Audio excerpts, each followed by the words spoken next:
വള്ളസദ്യക്കാലത്ത് ആറന്മുളയിൽ ഭിന്നതയുണ്ടെന്നുള്ള പ്രചാരണം തള്ളി ആറന്മുള പള്ളിയോട സേവാ സംഘം.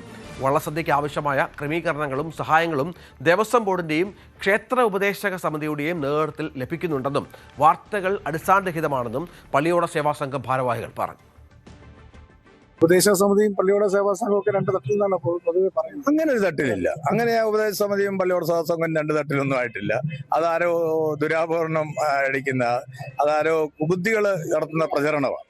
പക്ഷെ ഞങ്ങളെ സംബന്ധിച്ച് അവരും ഞങ്ങളും എല്ലാം സഹകരിച്ചാണ് ഹൈക്കോടതി വിധിയുടെ അടിസ്ഥാനത്തിൽ പള്ളിയോട സേവാ സംഘം, ദേവസ്വം ബോർഡ്, ഭക്തജന സമിതി, ഉപദേശ സമിതി ഇവരിലെ ഓരോ ആൾക്കാരെ എടുത്ത് മോണിറ്ററിംഗ് കമ്മിറ്റി ഉണ്ടാക്കി അവരുടെ മേൽനോട്ടത്തിൽ വേണം നടത്താൻ എന്നുള്ള ഹൈക്കോടതി വിധിയുണ്ട്. അങ്ങനെ അത് സുഗമമായിട്ട് പോകുന്നുണ്ട്. അതിനകത്ത് യാതൊരു വിഘ്നവും ഇല്ല. ഈ തർക്കത്തിൽ ഞങ്ങളെ വിളിച്ചിരിക്കുകയും ഈ ഭക്തജനങ്ങൾ വരുന്ന ഭക്തജനങ്ങൾക്ക് ഒരു തടസ്സം ഉണ്ടായിരിക്കുന്ന ഒരു അഭ്യർത്ഥന മാത്രം ദേവസ്വം ബോർഡിനോടും ബാക്കിയുള്ളവരോടേ ഉള്ളൂ. ഞങ്ങളെ സംബന്ധിച്ച് ഈ സീസൺ സമയത്ത് ഇത്തരത്തിലുള്ള സ്ഥാനത്തിരിക്കുന്നവരെ മാറ്റുന്നത് ശരിയല്ല. അല്ല, അങ്ങനെ ഈ മാറ്റുമോ മാറ്റാതിരിക്കുമോ എന്നുള്ള ദേവസ്വം ബോർഡിന്റെ പരമാധികാരമാണ്. ഒരു എയോ മാറ്റണം. പക്ഷെ നമ്മുടെ ഒരു അഭ്യർത്ഥന എന്ന് പറഞ്ഞാൽ ഇപ്പൊ ഇരിക്കുന്ന എയോ ഈ കാര്യങ്ങൾ ചെയ്തു തരാനും കുടിവെള്ളം അടക്കമുള്ള കാര്യങ്ങൾ ചെയ്തു തരാനും പറഞ്ഞാൽ ഉടനെ മുന്നിൽ നിന്ന് ചെയ്യുന്നുണ്ട്. അപ്പൊ നമുക്കൊരു താല്പര്യമായിട്ട് ഈ കാര്യങ്ങൾ ഭക്തജനങ്ങൾക്ക് താല്പര്യമായിട്ട് അവർ നിന്ന് ചെയ്യുന്നുണ്ട്.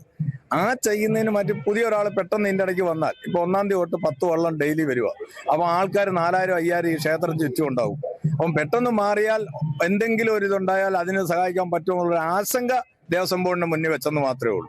എല്ലാ വർഷവും ചില പ്രശ്നങ്ങൾ ഇങ്ങനെ വരുന്നുണ്ട്, ശരിയാണോ? അല്ല, ഇതൊരു പ്രശ്നമായിട്ടേ തോന്നില്ല. ഇതാകുമ്പോ സ്വാഭാവികമായിട്ടുണ്ട്. ഇതൊരു വിഷയമേ അല്ല, പ്രശ്നവുമല്ല, ഒന്നുമല്ല. വളരെ സ്മൂത്തായിട്ട് ഭഗവാന്റെ കാരുണ്യത്തിൽ വളരെ സ്മൂത്തായിട്ട് പോകുന്നുണ്ട്. ഇത് ഇന്റേണലായിട്ട് ഉണ്ടാകുന്ന ചെറിയ തർക്കങ്ങൾ മാത്രമേ ഉള്ളൂ. അതൊക്കെ അങ്ങ് പരിഹരിച്ചു പോകും. അതൊരു വിഷയമായിട്ട് തീർച്ചയായിട്ടും അത് തന്നെയാണ്.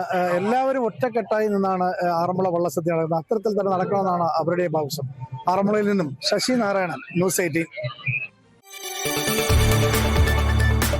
കൂടുതൽ വാർത്തകൾക്ക് news 18 Keralam YouTube channel subscribe ചെയ്യുക.